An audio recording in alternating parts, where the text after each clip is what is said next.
Hey everyone, welcome back to the Deep Dive. Today we're digging into a corner of the packaging world you probably handle more than you realize. Yeah, we're talking about the global market for effervescent packaging. Right, think fizzy vitamin tablets, those dissolving pain relievers, maybe even some cleaning products. Exactly, and they all need very specific packaging to, keep them stable and working properly. We've got a pretty detailed market report here. It lays out the size, forecasts, trends, how it's all segmented. So our goal today is to unpack the key numbers, get a handle on what's driving things, the challenges too, and sort of explore the different angles of this niche. We want to give you a clear picture fast. Let's do it. Okay, let's kick things off with the big picture numbers. What's the report saying for the market size, say, for 2025? Right, so for 2025, the global market is pegged at USD 482.69 million. 82 million. Okay. And where is it headed? What's the forecast look like? It's looking like pretty significant growth, actually. At 2033, they're projecting it'll hit USD 906.74 million. Wow. Okay, so nearly doubling in, what is that, 8 years? Yeah, just about. That sounds like a really strong growth story. It absolutely is. The report calculates a compound annual growth rate, the CAGR, of 8.20% between 2025 and 2033. 8.2%. That definitely suggests there are some powerful forces at play here. For sure. And that kind of growth rate isn't trivial. And just for context, this forecast is built on historical data from 2021 to 2024, with 2024 being the base year. That's right. So they're looking at the recent past to build out that future view. Okay, so what are those forces? What's driving this healthy growth? What did the report identify? Well, one of the main drivers is pretty intuitive if you think about who uses these things. It's the preference for easy-to-open containers. Oh, all right. Effervescents, they need that serious moisture resistance. That's critical, but they also have to be simple to get into, especially for, say, older adults taking vitamins or someone dealing with pain, people with limited dexterity. Makes total sense. You don't want to fight with the packaging just to get a tablet out? Exactly. So innovations, things like flip-top tubes or those clever single-dose sachets, they're really important for that user experience. Another huge driver is protecting the product itself, enhancing shelf life conditions. These things are incredibly sensitive to moisture. Right, they get damp, they fizz out early. And become useless, basically. So the packaging has to provide airtight seals, real protection. The report really highlights the role of advanced materials here. High barrier blister packs, special moisture-resistant sachets, aluminum tubes. Stuff that really locks out the environment. Precisely, things that offer superior protection to keep the product good for its whole intended shelf life. The report also mentioned the demand for lightweight packaging as another contributing factor. Okay, so ease of use, product protection, lightweighting. Got it. What about the other side? Any major hurdles or restraints holding the market back? Yeah, there are a couple mentioned. One big one the report flags is cost. This specialized packaging, high barrier films, maybe desiccant features built in, these advanced materials, it can just be expensive to make. Right. And that higher cost could, potentially limit how quickly it's adopted, especially maybe for smaller companies. So getting that top-notch protection and convenience, it doesn't come cheap. It doesn't. And the report also points out, kind of fundamentally, that the effervescent product itself, its sensitivity, that imposes some basic shelf life limits. Packaging helps a lot, but it can only mitigate it so far. Okay, so high costs, tricky product. Got it. Shifting gears a bit, what about current trends? What's shaping the market right now? This is where it gets pretty interesting. There's a lot happening with packaging technology itself. Okay. Beyond just better barriers, the report mentions things like child-resistant closures, obviously important for safety, but also digital tracking, QR codes for like supply chain transparency. Oh, neat. Like scanning to check authenticity or get info. Exactly that kind of thing. Better interaction, more transparency. And then tied into that is a major consumer shift towards on-the-go products. Right, busy lifestyles. Yeah. People want portable, single-use formats. Think supplements or quick remedies you can just toss in a bag. Like those sachets, tubes, stick packs you mentioned earlier. Those are key. They're convenient, and they also give you a precise dose. Just fits easily into people's routines now. Yeah, that definitely links the packaging directly to how people live. Okay, the report breaks the market down into segments for a clearer view. Let's walk through those, starting with primary packaging, the stuff that actually touches the product. Right. So the report lists the main types: blisters, bottles, tubes, sachets, and stick packs. Good. And the dominant one, the biggest slice of the pie right now, is Blisters. Like those foil and plastic packs you push tablets out of? Right. Familiar stuff. Exactly those. And their dominance, the report says, is really down to the excellent protection they give against contamination, oxygen, moisture, all vital for keeping the product effective. Plus, they're naturally convenient single doses. Makes sense. And which type is growing fastest in primary packaging? That would be bottles. Bottles are really valued for airtight, moisture-resistant storage, especially if you've got bulk tablets or powders. Okay. Not just single doses. Right. Think pharmaceuticals, nutraceuticals. And the report also notes a trend towards more sustainable bottle materials, which is helping drive that growth too. Interesting. So blisters are king for single doses and protection now, but bottles are growing fast, maybe for bigger quantities and hitting those sustainability notes. What about secondary packaging? The outer box or bag? Okay, secondary. The report segments this into paperboard cartons, side-sealed bags, and wallet packs. Here, paperboard cartons are dominant. The classic box around the blister pack or tube. That's the one. They're dominant, mainly because they're affordable, relatively eco-friendly compared to some options, and you can print easily on them for branding and info. And the fastest growing in secondary. That's side-sealed bags. Okay, why are they taking off? They offer flexibility, good moisture resistance, they're lightweight, cost-effective, especially as that outer layer for single doses or sachets fits right into that on-the-go trend. Got it. Okay, let's look at the product itself. How does the segmentation work by the form of the effervescent? Right, product type. The report breaks it down into tablets, powder, and granules.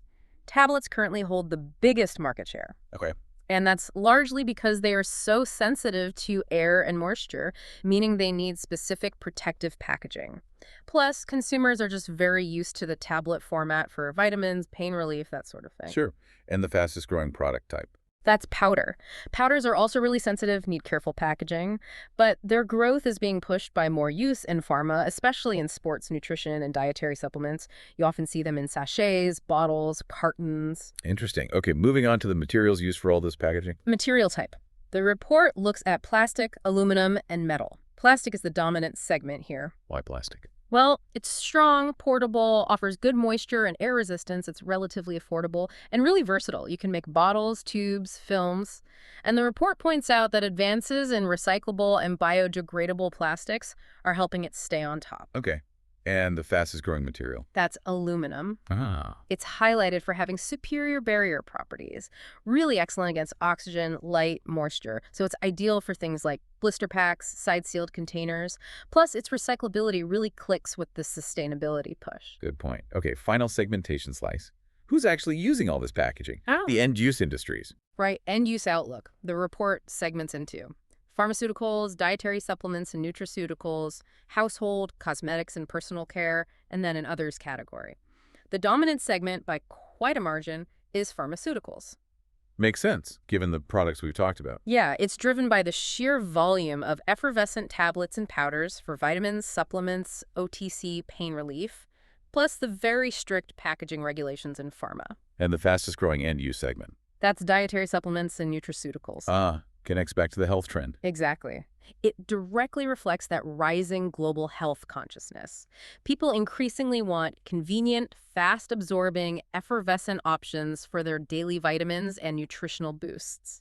This breakdown really paints a clear picture of the different forces at work. Okay, let's zoom back out. Globally, where's the action? Where's the growth? Okay, geography. The report gives a clear regional picture. North America is currently leading in market share for 2025. It holds over 37% of the global market. 37%. That's substantial. What's behind that lead? The report points to things like strong consumer demand for user-friendly pharma and nutraceutical products. Think ease of use, again, high levels of health awareness, and quite a bit of packaging innovation happening there.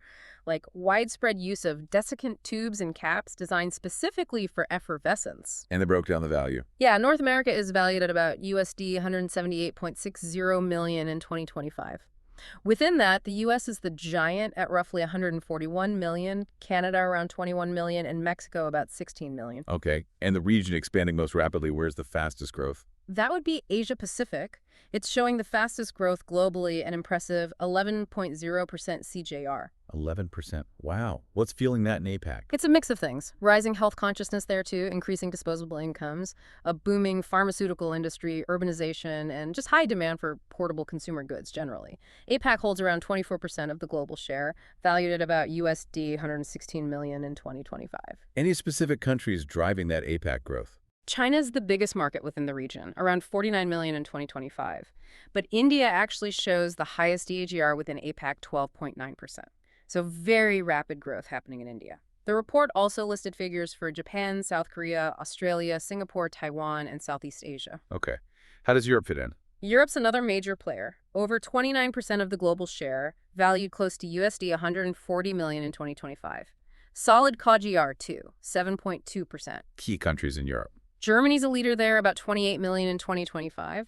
The UK is also significant at around 23.5 million, and the report specifically noted the UK's push for sustainable packaging as a factor there. France, Italy, Russia, Spain, Sweden, others were also listed with data. Right. And quickly, the remaining regions, South America, Middle East, Africa. Sure. South America has just over 3.8% share, about $18 million, but a decent CAGR of 8.6%. Brazil's the biggest market there. The Middle East holds about 4%, around 19 million, slightly higher CAGR at 8.7%. Saudi Arabia and the UAE are key markets. Africa is the smallest region for this market, 2.2% share, just over 10 million, and the lowest CAGR at 4.4%.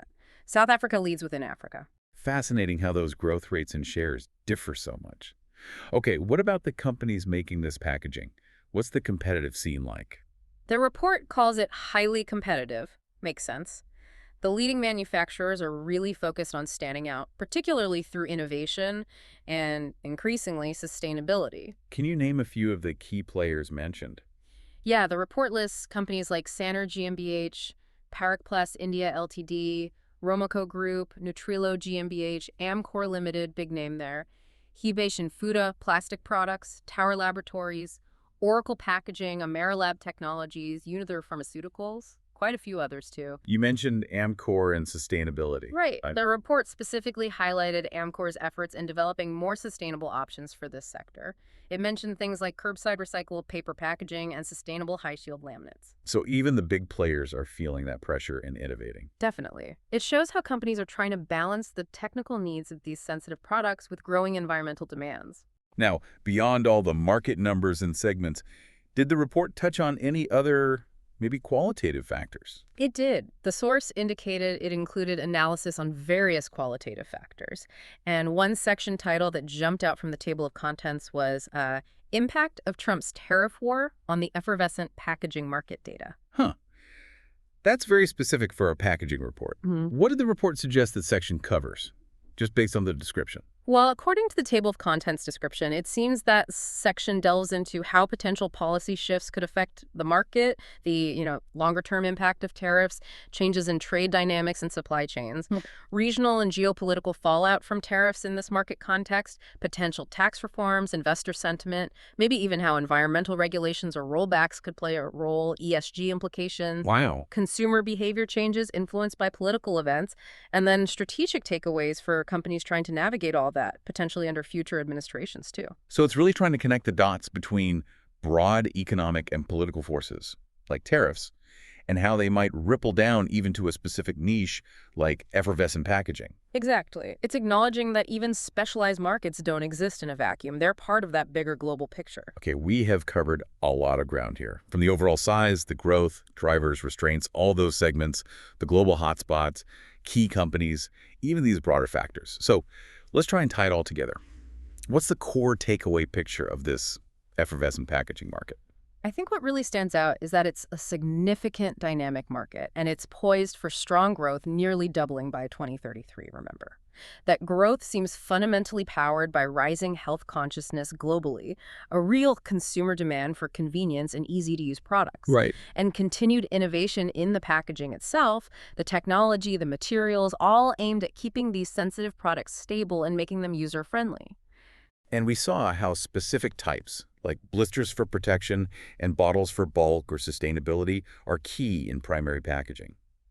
Paperboard cartons dominate secondary, but those flexible side-sealed bags are growing fast. Exactly. And plastic is still the main material, but high barrier aluminum is really gaining ground, partly for protection, partly for that sustainability angle. And it's all deeply tied into pharma and dietary supplements, with APAC showing the fastest growth, even though North America holds the biggest share right now. That sums it up pretty well.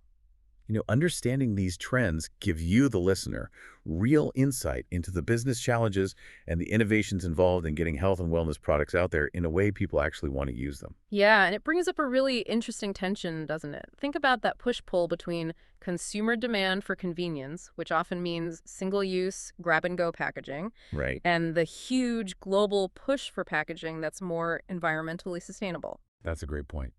How will the effervescent packaging market balance those often competing pressures, convenience versus sustainability, in the coming years? Yeah. Definitely something interesting to chew on.